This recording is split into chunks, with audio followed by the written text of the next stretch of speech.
So coming to the examination of respiratory system, basically specific findings are given. Okay, this is mainly related to ENT. Okay, so nasal turbinate hypertrophy, Cartagena syndrome.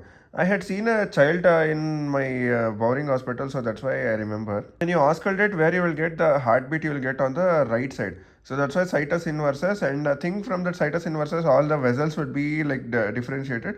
So that's why bronchiectasis happens and male infertility. Okay. Somehow you have to remember. I remember myself, so that's why I'm not teaching. So Samter triad, Samter, what rhyming word you get? It's like a scamster. So scamster or AAP. Yeah, AAP party is there. Now I'm not defaming the party, just to remember. Okay, AAP. A for aspirin sensitivity, and another A for asthma, that is bronchial asthma. P for ethmoidal polyp.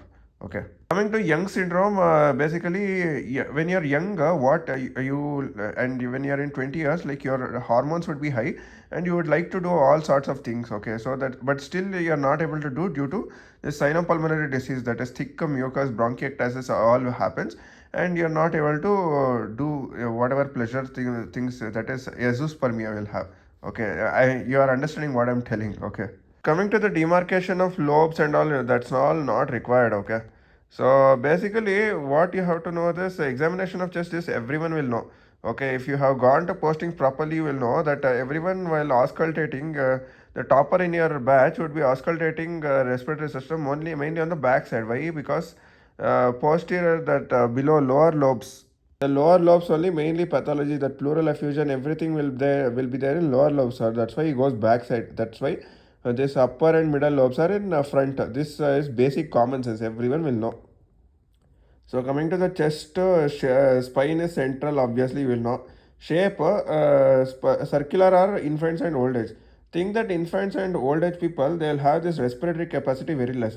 Mainly these athletes and all, Usain Bolt and all, they are all adults. Okay, so they'll have very big like respiratory system, chest, big chest and all. So that's why I think they are elliptical chest. Meaning to say that all these chest muscles and ribs are all involved, right? So that's why it's elliptical, you think. It's like very long and more respiratory capacity would be bigger. And coming to length, sir, if you see this diagram, what will you get? That vertical length is the highest and the transverse length is little low, and the anterior posterior will obviously be the least. So that's what they have given here. That is vertical, transverse and AP. That's very easy. Transverse is to AP is 7 is to 5. This Hutchinson index you must know.